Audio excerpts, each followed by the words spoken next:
والصلاة والسلام على سيد المرسلين أما بعد فأعوذ بالله من الشيطان الرجيم بسم الله الرحمن الرحيم قال الله تبارك وتعالى في القرآن المجيد والفرقان الحميد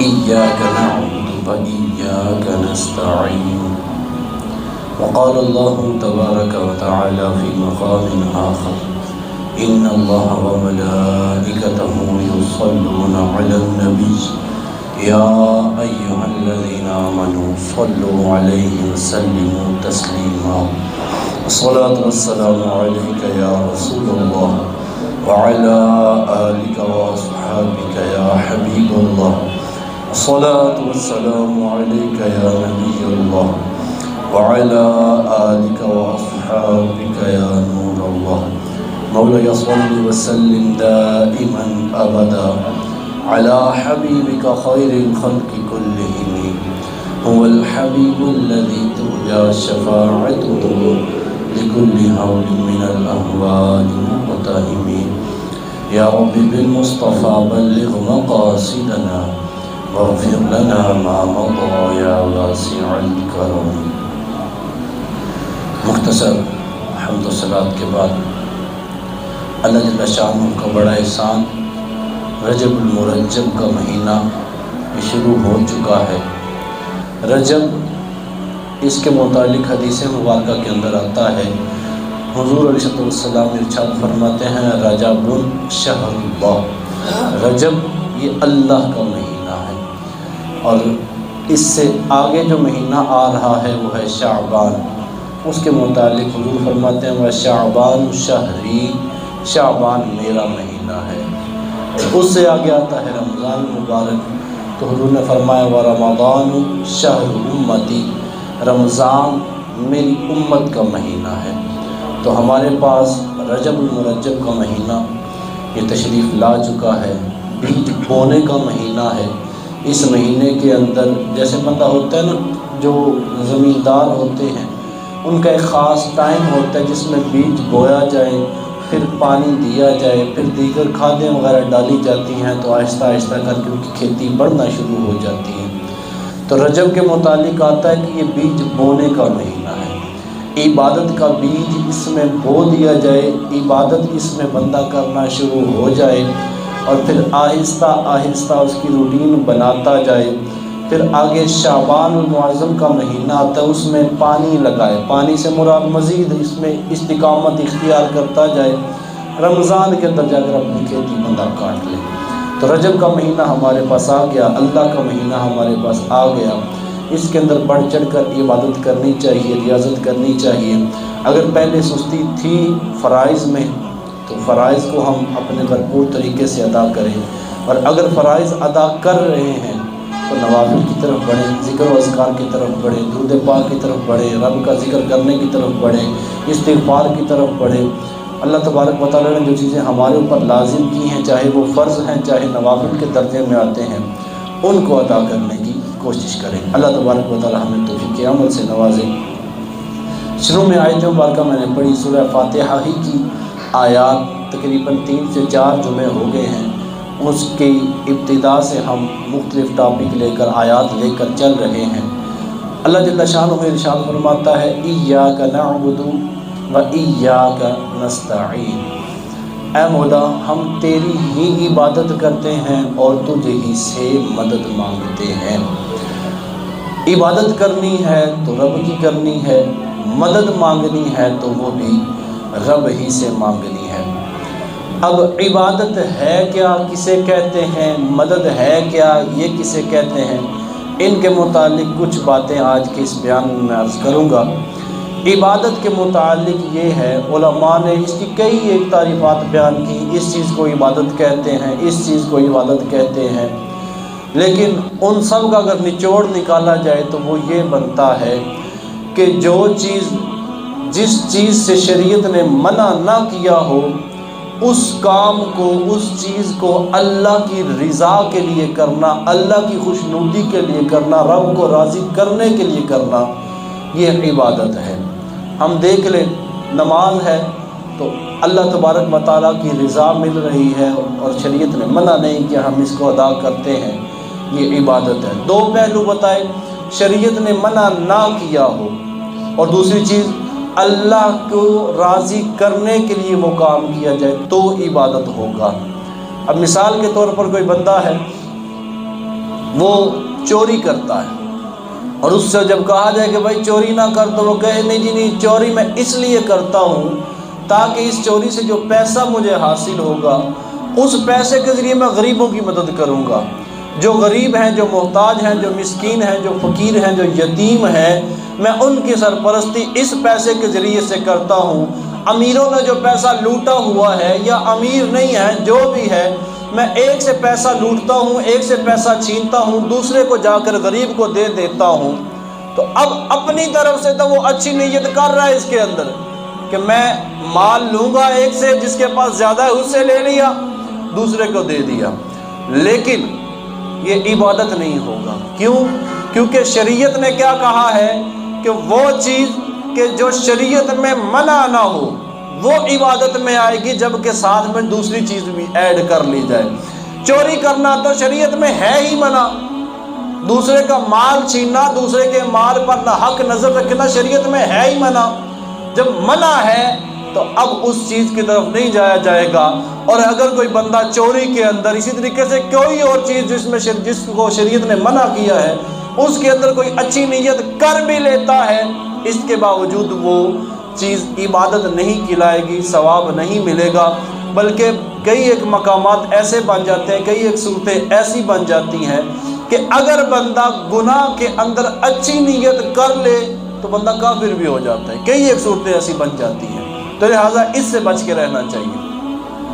دوسری چیز ارشاد فرمائی کہ بندے نے وہ کام جس سے شریعت نے منع نہیں کیا وہ کام کرے اور اللہ کو راضی کرنے کے لیے کرے، تب عبادت بنے گا۔ میں اس کی چند مثالیں یہاں پر دوں گا۔ نماز روزہ دیکھیں ہمارے ہاں ویسے ہی مشہور ہے کہ یہ عبادت ہے، میں اس سے ہٹ کر کچھ دو چار مثالیں دوں گا جو ہم روٹین میں کرتے بھی ہیں۔ اب ہم دیکھ لیں سارے کے سارے کہ ہم اس کو عبادت بنا رہے ہیں کہ نہیں بنا رہے۔ مثال کے طور پر کھانا کھانا ایک ہماری روٹین ہے، تو کھانا کھانا جائز ہے، شریعت نے منع تو نہیں کیا کھانا کھانے سے کہ کھانا نہیں کھانا، رمضان کے روزہ نہیں رکھا، اس کے علاوہ تو کھانا کھا سکتے ہیں، تو کھانا کھانا شریعت نے جائز رکھا ہے، جائز ہے، بندہ روٹین کے مطابق کھا رہا ہے، نہ ثواب نہ گناہ، جائز کام کر رہا ہے۔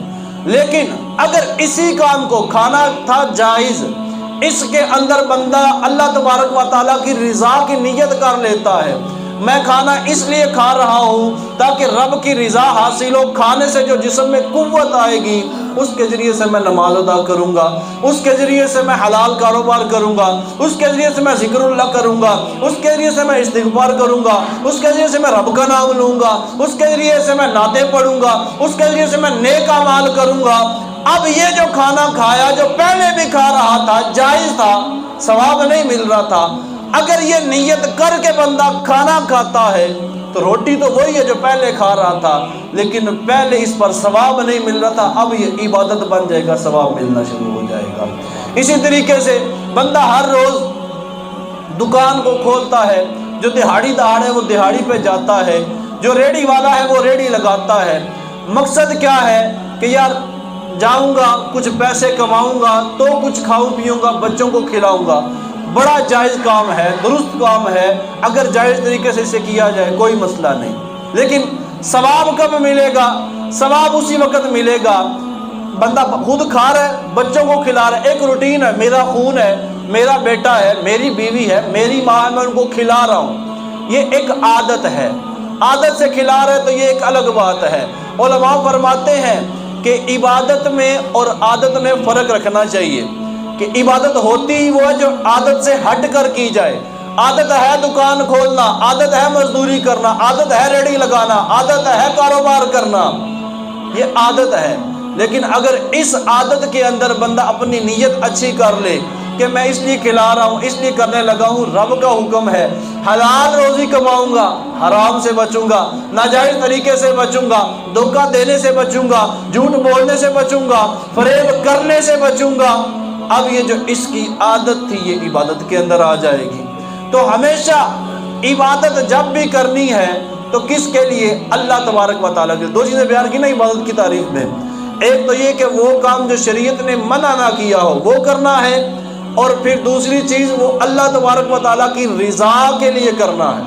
تو اس سے پتہ کیا چلا کہ اگر کوئی بندہ آیا مسجد میں نماز پڑھنے کے لیے، اس نے وضو کیا، بڑا اچھی قسم کا وضو کیا، سنت و مستحبات ہر چیز کا خیال رکھا، مسجد میں آ گیا، نماز پڑھی، اس نے ایسے اچھے انداز میں پڑھی، ایسی اچھی آواز میں پڑھی، ایسا اچھا لہجہ کر کے پڑھی کہ شاید کبھی کسی دوسرے نے پڑھی نہ ہو۔ ہم 5 منٹ لگاتے ہیں نماز کو، حضرت صاحب نے 10 منٹ لگائے، لیکن نیت کیا تھی اس میں کہ لوگ مجھے نمازی کہیں، لوگ میری واہ واہ کریں۔ تو ہم نے عبادت کی تعریف میں کیا کہا تھا؟ جائز کام ہو اور اللہ کی رضا کے لیے، اللہ کو راضی کرنے کے لیے کیا جائے تو عبادت ہے۔ اب یہ جائز کام تو تھا لیکن اللہ کو راضی کرنے کے لیے تو نہیں، بندے کو راضی کرنے کے لیے کیا تو کیسے عبادت کہیں گے؟ تو اس چیز کی طرف ہمیں غور رکھنا چاہیے، اللہ ہی کی عبادت کرنی ہے، اس کے علاوہ تو کوئی عبادت کے لائق ہے ہی نہیں۔ تو جب اللہ ہی کی عبادت کرنی ہے، عبادت ہوگی ہی اس کی، تو میں اپنی نیت کو صاف کیوں نہ کر لوں، میں اپنی نیت کو ستھرا کیوں نہ کر لوں، میں اپنی نیت کو پاک کیوں نہ کر لوں، میں اپنی نیت کو اچھا کیوں نہ کر لوں۔ اگر یہ دونوں چیزیں ہم کریں گے تو پھر دیکھیں ہمارے کیسے وارے نیارے ہوتے ہیں۔ علماء فرماتے ہیں عبادت جو ہے یہ امانت ہے۔ اب امانت جو ہوتی ہے یہ جس کی امانت ہے اس کے جب سپرد کی جائے تو اس کی رضا بھی ملتی ہے، خوشنودی بھی ملتی ہے اور انعامات بھی ملتے ہیں۔ عبادت یہ ایک امانت ہے، تو اس کے متعلق آگے سے علماء نے ایک بیان فرمایا، ایک صحابی تھے، صحابی بیان فرماتے ہیں، تفسیر کبیر کے اندر یہ واقعہ موجود ہے، فرماتے ہیں میں دیکھ رہا تھا کہ ایک بندہ آیا، اس نے مسجد کے باہر اپنی اونٹنی سے اترا، اپنی اونٹنی کو چھوڑا، مسجد میں آیا، اچھے انداز میں وضو کیا اور نماز پڑھی بڑے خشوع خضوع کے ساتھ، بڑے آرام سکون سے، تسلی کے ساتھ۔ کہتے مجھے بڑی حیرت ہوئی، اس کی اونٹنی باہر کھڑی ہے اور یہ اندر اتنی تسلی کے ساتھ نماز پڑھ رہے ہیں۔ ہوتا ہے نا دل کے اندر، ہم موٹر سائیکل باہر لاگ کے بغیر چھوڑ آئیں تو ہمیں ٹینشن ہوتی ہے کہ یار چوری کا زمانہ ہے، ایسا نہ ہو کوئی آئے تو چوری کر کے لے جائے، پیٹرول بڑا مہنگا، ایسا نہ ہو کوئی پیٹرول ہی نکال لے، ایسا نہ ہو کوئی ہوا نکال دے۔ 100 قسم کے ذہن کے اندر خدشات آتے رہتے ہیں، خاص طور پر جب وارداتیں تھوڑی بڑھ جاتی ہیں نا تو اس وقت ٹینشن بن جاتی ہے۔ تو وہ جو صحابی ہیں فرماتے ہیں وہ بندہ آیا، اونٹنی کو چھوڑا، اور ایسا بھی نہیں کہ اونٹنی کو باندھا ہے، کسی بڑے محفوظ مقام پر مسجد کے باہر چھوڑا، مسجد میں آ گئے، نماز پڑھنے لگے تو بڑے اچھے انداز میں آرام سکون کے ساتھ، تسلی کے ساتھ نماز پڑھی۔ فرماتے ہیں جب اس نے نماز پڑھ لی نا تو میرے دل میں تو آیا کہ یار یہ چیز اپنی باہر اونٹنی چھوڑ کے یوں بڑے آرام سکون سے پڑھ رہا ہے۔ وہ بندہ جیسے ہی اب نماز پڑھ چکا، باہر گیا اپنی اونٹنی کے پاس، باہر اونٹنی کوئی نہیں۔ اب میں نے پہلے کیا کہا؟ عبادت یہ امانت ہے، اور امانت جب جس کی امانت ہوتی ہے اس کو دی جاتی ہے تو آگے سے انعام و اکرام بھی ملتے ہیں، خوشنودی بھی ملتی ہے۔ اب یہ بندہ جب نماز پڑھ کے باہر جاتا ہے، باہر اونٹنی ہے ہی کوئی نہیں، لیکن یہ نہیں گھبرا گیا، پریشان ہو گیا، وہ میری اونٹنی کدھر گئی، یا اللہ میں تیری نماز پڑھتا میں میری اونٹنی چوری ہوگی، نہیں۔ اس نے دوبارہ سے مسجد میں آتا ہے، رب کی بارگاہ میں ہاتھ اٹھاتا ہے، مولا تیری امانت کو ادا کر رہا تھا، میں نے اونٹنی باہر چھوڑی تھی، وہ مجھے واپس کر دے۔ اب یہ دعا کی صحابی فرماتے ہیں وہ بندہ باہر جاتا ہے، دیکھتا ہے تو دعا اس کی ختم ہوئی، ساتھ ہی میں ایک بندہ اونٹنی کے اوپر سوار ہو کر آتا ہے، آ کر اس بندے کو اس کی اونٹنی واپس کر دیتا ہے۔ تو یہ عبادت امانت ہے، اس کو آپ اچھے انداز میں رب کی بارگاہ میں واپس کریں گے، رب تبارک و تعالیٰ کی بارگاہ سے انعامات و اکرامات کی بارشیں ہوں گی، لیکن ہو اچھے انداز میں واپسی۔ ہم عبادت کرتے نہیں، اگر عبادت کی طرف آئے ہمارا انداز کیا ہوتا ہے؟ میں نے نماز پڑھانی ہے، میں نے جماعت کروانی ہے، میری جماعت کا ٹائم کیا ہوگا؟ 2 رکعت پڑھانی ہے، 8 منٹ 7 منٹ 6 منٹ میں 2 رکعت پڑھائی جا رہی ہے۔ اس کے بعد جب 2 رکعت دوبارہ سے میں نے پڑھنی ہے، اس میں میرا ٹائم کتنا لگا؟ جب میں نے لوگوں کو اپنی آواز سنانی ہے، میں اتنے خشوع خضوع سے پڑھ رہا ہوں، لیکن جب میں نے اپنی الگ سے پڑھنی ہے تو اس میں پتہ نہیں تلفظ کا بھی خیال کر رہا ہوں کہ نہیں کر رہا، ہا کہاں سے ادا کرنا ہے، خا کہاں سے ادا کرنا ہے، ہا کہاں سے ادا کرنا ہے، دال میں کیا فرق ہے، دال میں کیا فرق ہے، تو اور تا میں کیا فرق ہے، اس کی کوئی پرواہ ہی نہیں کی۔ اور دیکھ رگڑا جو ہے وہ حضرت صاحب چلے گئے۔ تو اب یہ کس کے لیے اتنی خوبصورت آواز نکالی، اتنے اچھے انداز میں پڑھایا، یہ سارا کچھ کیا کس لیے؟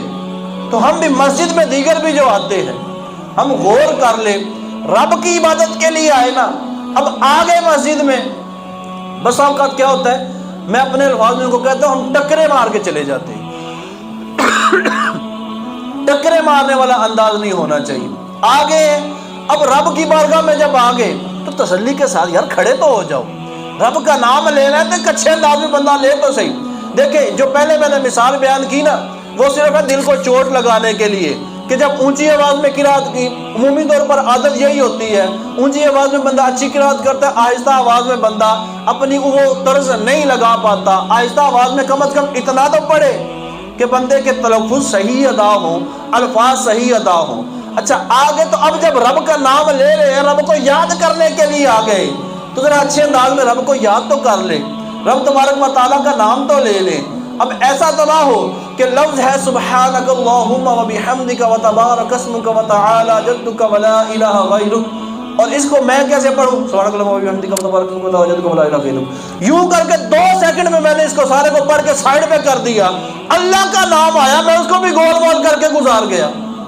میں رب کا ذکر کرنے کے لیے تو آیا تھا، آ گیا مسجد میں، اب کون سی جلدی ہے؟ یہ کاروبار ہے، باہر موٹر سائیکل کھڑا ہے، باہر گاڑی کھڑی ہے، باہر کوئی کام ہے، باہر میرے کام رکے، ٹھیک ہے سارا کچھ ہے، لیکن رب کی عبادت کے لیے آ گئے ہو نا، کتنا ٹائم بچا لو گے؟ آدھا منٹ بچا لو گے، 1 منٹ بچا لو گے، 2 منٹ بچا لو گے، یا 2-4 منٹ اگر مسجد میں ایکسٹرا ٹھہر جائیں گے، رب کا ذکر اچھے انداز میں کر لیں گے، تو جو ہماری عبادت ہے وہ محفوظ ہو جائے گی۔ تو ہم دنیاوی کام کریں، اس میں میٹنگیں کرتے ہیں تو لمبی لمبی میٹنگیں ہو جاتی ہیں، لیکن وہاں پر پتہ ہوتا ہے پیسہ آنا ہے تو بڑی تسلی کے ساتھ بیٹھے ہوتے ہیں، بس اوقات نماز کا ٹائم اس میں گزار دیتے ہیں۔ ایسا کیوں نہیں ہوتا جب مسجد میں آئے تو پھر ہماری توجہ چلی جائے کہ ہمارا کیا ہو رہا ہے، اور مسجد میں رب کو یاد کرتے کرتے ہمارا ٹائم یہاں پر ایکسٹرا کب ہوگا؟ یہ نہیں ہو رہا۔ حالانکہ رب نے کیا فرمایا؟ ایاک نعبد و ایاک نستعین، اے مولا ہم تیری ہی عبادت کرتے ہیں اور تجھ ہی سے مدد مانگتے ہیں۔ تو رب ہی کی عبادت کرنی ہے، اچھے انداز میں کرنی ہے۔ اگلے حصے میں فرمایا و ایاک نستعین، اور تجھ ہی سے مدد طلب کرتے ہیں۔ یاد رکھیے ہمیشہ جب بھی کسی چیز کے متعلق مدد مانگنی ہے تو وہ مدد جس سے مانگی جائے گی وہ رب تبارک و تعالیٰ کی ذات ہے۔ لیکن اس میں ایک شبہ ہے، اس کو دور کرتا چلوں۔ دیکھیں رزق دینے والا کون ہے؟ رب تبارک و تعالیٰ۔ کوئی اس چیز کا انکار کر ہی نہیں سکتا جو مسلمان ہے کہ رزق کوئی اور دیتا ہے، رزق دیتا اللہ ہے۔ لیکن ایسا کیوں ہوتا ہے کہ میں صبح جب اٹھتا ہوں، منہ ہاتھ دھویا، کھانا کھایا، ناشتہ کیا، ناشتہ کرنے کے بعد میں چابیاں پکڑتا ہوں، دکان پہ چلا جاتا ہوں، دکان کا شٹر کھول کے سارا دن بیٹھے رہتا ہوں؟ رزق دینے والا تو اللہ ہے، دکان کھول کے کیوں بیٹھ گیا؟ ایک سادہ سا بندہ بھی ہوگا نا، وہ بھی جواب دے گا کہ بھائی رزق اللہ دیتا ہے، اللہ نے اسباب رکھے ہوئے ہیں، رب تبارک و تعالیٰ نے ہر ایک کے لیے مختلف طریقے رکھے ہوئے ہیں، ان طریقوں کے ساتھ رب تبارک و تعالیٰ رزق دیتا ہے۔ کوئی دکان کھولتا ہے اس کو رزق ملتا ہے، کوئی زبان ہلاتا ہے اس کو رزق ملتا ہے، کوئی ریڑھی لگاتا ہے اس کو رزق ملتا ہے، کوئی چل کے جاتا ہے اس کو رزق ملتا ہے، کوئی پڑھاتا ہے اس کو رزق ملتا ہے۔ ہر ایک کے لیے الگ الگ انداز ہے، الگ الگ تقسیم کاری ہے رزق کے لیے۔ دینے والا کون ہے؟ وہ ایک ہی ذات ہے، وہ رب تبارک و تعالیٰ کی ذات ہے۔ لیکن اس کے باوجود دکان کا دروازہ کیوں اٹھا کے میں بیٹھ گیا؟ کیونکہ رب نے اس ذریعے سے دینا ہے۔ تو جیسے رب نے یہ ذرائع رکھے ہیں، اللہ کے بندے بھی ہوتے ہیں جو وہ مدد کرتے ہیں، اللہ تبارک و تعالیٰ ان کے ذریعے سے بھی عطا فرماتا ہے۔ ایک حدیث مبارکہ کے اندر ہے، حضور صلی اللہ علیہ وسلم نے ارشاد فرمایا کہ اگر کسی کا بیابان کے اندر، جنگل کے اندر کوئی جانور کھو جائے، نہ ملے، تو وہ یوں کہے اعینونی عباد اللہ، اے اللہ کے بندوں میری مدد کرو، اس کا وہ جانور مل جائے گا۔ اور آخری بات کرتا چلوں، علامہ نووی رحمۃ اللہ تعالیٰ نے، بہت بڑے محدث گزرے ہیں، مسلم شریف کی شرح بھی انہوں نے لکھی ہوئی ہے۔ آپ فرماتے ہیں یہ ایسا نسخہ ہے جس کو میں نے خود آزمایا ہے اور مجھے میرا جانور مل گیا۔ کہتے ہیں ہم دوست تھے، جنگل کے اندر تھے، ہمارا جانور چھوٹ گیا، بھاگ گیا، پکڑنے سے ہاتھ میں نہیں آ رہا، بڑی کوشش کی، جب دیکھا نہیں مل رہا، نہیں ہاتھ میں آ رہا، کہتے ہیں میں کھڑا ہو گیا اور میں نے اسی حدیث کے اوپر عمل کیا، میں نے یوں ہی آواز نکالی اور کہا اعینونی عباد اللہ، اے اللہ کے بندوں میری مدد کرو۔ سامنے بندہ تو کوئی نہیں ہے، لیکن اس کے باوجود کہتے ہیں میرا اونٹ وہیں پر رک گیا، میں نے جا کے پکڑ لیا۔ تو غیب میں اللہ کے بندے موجود ہوتے ہیں جو مدد کرنے کے لیے آ جاتے ہیں، لہذا اللہ تبارک و تعالیٰ ہی سے مدد مانگی جائے۔ ہاں رب نے جو ذرائع بنائے ہیں ان کو اگر اختیار کریں تو اس کے اندر کوئی مسئلہ نہیں ہے۔ اللہ تبارک و تعالیٰ سمجھنے کی، عمل کرنے کی توفیق عطا فرمائے، آمین بجاہ النبی الامین وصلی اللہ تعالی